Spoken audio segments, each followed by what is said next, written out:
Yo les beaux gosses, j'espère que vous allez bien. Aujourd'hui, toute nouvelle vidéo les gars sur Blue Lock Blaze Battle. Vidéo aujourd'hui, on va parler des teams, des compositions, voilà, donc comment bien placer ces joueurs. Voilà, donc écoutez, je vais vous rediriger directement. Encore une fois, je vous mettrai le lien du doc en description. Voilà, vous verrez un petit peu ce qu'il en est grâce au travail de mon frérot LM. Voilà, il a pu mettre sur chacun des personnages les meilleurs postes possibles sur les joueurs. Voilà, donc n'hésitez pas à checker, le lien est en description. Voilà. Et puis écoutez, je vais essayer de vous expliquer tout ça. Après, bien sûr, vous pouvez trouver des petites alternatives. Et surtout, vous allez voir que ça va dépendre surtout de votre formation d'équipe. Vous allez comprendre tout ça. Écoutez, on est parti. Let's go. Petit pouce bleu, abonnement. Merci beaucoup, ça soutient. Let's go. Ok, du coup, me voici sur la team. Alors, ce qui se passe dans un premier temps, donc bien évidemment, le premier onglet en haut à gauche, vous voyez que ici, vous pouvez choisir du coup votre composition. Ok, donc le classique. Donc ça, c'est 5-4-1. Donc ça, c'est une composition défensive. Ça, c'est équilibré. Donc bleu, c'est défensif. Vert, c'est équilibré. Rouge, c'est attaquant. B, c'est celle-ci. Et A, c'est celle-ci. Donc là, vous voyez, au niveau du mid, vous voyez que ça change. Sinon, le reste, c'est pareil. Voilà, équilibré, équilibré.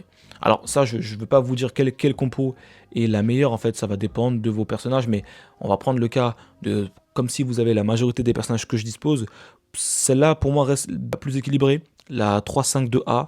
Après, j'aime beaucoup aussi la 4-4-2A, elle est plutôt cool aussi celle-là. Celle-là aussi, elle est cool. Mais après, celle-là, si vous faites celle-ci, il faut vraiment que vous ayez un personnage comme Nagi, ou bien Kunigami devant pour être sûr de, voilà, potentiellement marquer des buts, ou Rin en fait, voilà, l'un de ces trois personnages là, voilà. Sinon, voilà, j'aime bien jouer celle-ci, c'est la classique. Et ensuite, ce qui se passe, le deuxième onglet, vous voyez qu'ici, c'est un onglet, si vous voulez, en fait, un système, hein, si je peux dire ça, en fait, de leader, en gros, si je peux appeler ça comme ça, bien évidemment.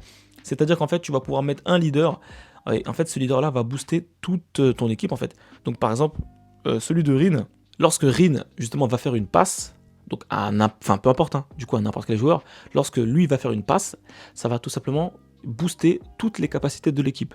Donc comme je vous l'ai dit assez souvent, c'est très facile à proquer cet effet-là. Tandis que par exemple Kunigami, hein, je le rappelle, son bonus de leader en passif, si vous le mettez en leader, donc par exemple là si je choisis Kunigami et que vous le mettez en leader, lui, il va devoir mettre des buts pour booster les alliés. Donc vous voyez que c'est un peu plus conditionnel, même si c'est largement faisable, parce que je rappelle que Kunigami il peut faire des long shots de fou furieux, donc mettre des buts en vrai de vrai, c'est pas compliqué du tout.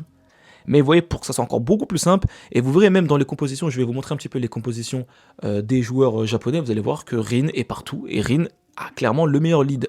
Actuellement c'est littéralement le meilleur leader que vous puissiez mettre, je trouve, pour le début. Vraiment, c'est très simple à utiliser, et surtout très accessible. Ok, du coup, concernant du coup les petits logos que vous pouvez voir également en dessous des personnages, comme tu peux le voir, vous voyez qu'on a différents logos. Donc vous voyez que le cercle doré, ok, en dessous du coup de Rin, signifie tout simplement que vous avez littéralement le meilleur poste attribué. Ok, le cercle bleu sur Nagi, vous voyez. Donc par exemple, si Nagi, je le mets ici. Alors, vous voyez. Alors là, avec Izagi, c'est pas forcément explicite, mais je vais essayer de vous montrer un exemple. Alors, ok, donc j'ai pas forcément d'exemple, mais c'est un peu compliqué parce que en vrai, ça se complète plutôt bien. Mais en fait, par exemple, Nagi, vous voyez que quand on déplace le personnage, hein, là vous pouvez le voir, hein, on a des, voilà, on a des surbrillances qui apparaissent. Donc en fait, ça veut tout simplement dire que Nagi est très bon, en fait, devant. En fait, tu vas pas le jouer en arrière. Clairement, tu vas littéralement le jouer constamment devant. Donc vous voyez, si tu le mets devant, voilà. C'est pareil pour Rin. Rin, tu vois, il peut se jouer en mid, mais bon, ça reste plutôt devant. Vraiment, lui, il se joue devant. Donc ça, c'est vraiment quelque chose qui va vous aider en fait. Et le cercle bleu en fait, rond, ça vous dit en fait tout simplement que vous avez le bon poste. C'est un très bon poste. Le cercle doré signifie que c'est le meilleur poste. Voilà. Donc pour un attaquant surtout en tout cas. Donc par exemple, je vais mettre du coup, moi j'aime bien mettre Rin ici et Nagi ici. Des fois j'alterne, après je vois pas de différence. Enfin, je sais pas, ça dépend. Voilà. Par exemple, Bashira, vous voyez que si je le mets en dehors des cadres en surbrillance, vous allez voir, vous voyez qu'il n'a pas le cercle, ni il n'a rien du tout. Ça veut tout simplement dire que c'est pas forcément son poste. Alors, si je le mets par exemple ici, vous voyez que là, il a une croix. Vous avez vu la croix? La croix, ça signifie sur Bashira que c'est pas son poste. Il n'est pas fait pour être joué ici en fait. Si il n'a pas de croix, ça veut dire que tu peux le jouer, mais c'est pas au petit. Si c'est bleu, comme je vous l'ai dit, donc si le cercle est bleu, ça veut dire que c'est un bon poste pour lui. Je pense que vous avez compris. C'est comme ça que ça fonctionne. Vous voyez que c'est un petit peu compliqué, mais voilà, c'est comme ça que ça fonctionne. Donc écoutez, on va faire... Alors du coup, je vais remettre ma composition comme c'était. Ok, et puis voilà, donc je pense que Vous avez compris, donc encore une fois, après, bon, là, vous avez vu que j'ai quand même énormément de personnages, donc c'est pourquoi aussi j'arrive à, voilà, à quasiment remplir toute ma team. Donc comme je vous l'ai dit, là, il m'en manque que deux, hein, Réo et du coup Nagui, que je raconte, Réo et, comment ça s'appelle, Croco. Il me manque que les deux, sinon j'ai tout. Donc ça, c'est clairement comme ça que ça fonctionne. Vraiment, si vous mettez un personnage, enfin si vous déplacez, vous vous fiez justement en fait au cadre, en fait. Ce sera plus simple, hein, pour la faire court, voilà. Comme ça, vous savez un petit peu où les situer.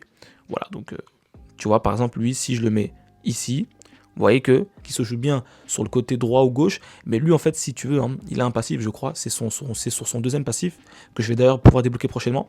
En fait, si tu le joues côté droit, il va booster ses stats, je crois, un truc comme ça, si je dis pas de bêtises. Donc c'est pourquoi, tu vois, c'est pas son meilleur... Alors c'est un bon poste, comme vous avez vu, on n'a pas la croix en dessous de lui, mais c'est pas le meilleur, ok. Donc c'est pourquoi ça, tu vois, quand tu le quand tu déplaces, ça te recommande de le jouer soit devant ou soit sur le côté. Donc je préfère le jouer bien évidemment sur le côté.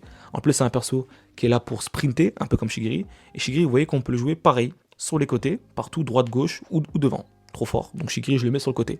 Là, donc là sur le côté, j'ai deux persos monstrueux, comme tu peux le voir. Et puis voilà, comme ça fonctionne. Donc pour ceux qui se posent la question, pourquoi du coup je mets pas, comment ça s'appelle, Kunigami devant, parce que j'avais envie de voir un petit peu Nagui, ce qu'il voulait, enfin ce qu'il valait.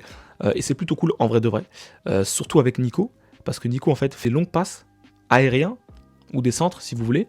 Donc quand Nagui la réceptionne, bah en fait ça fait tout simplement, Nico fait des passes et Nagui déclenche sa compétence ultime. Voilà, c'est ça que je voulais dire. Donc c'est plutôt cool. Parce que je rappelle, hein, pour qu'il déclenche sa compétence ultime, faut que la balle soit en l'air. Et lui fait des passes.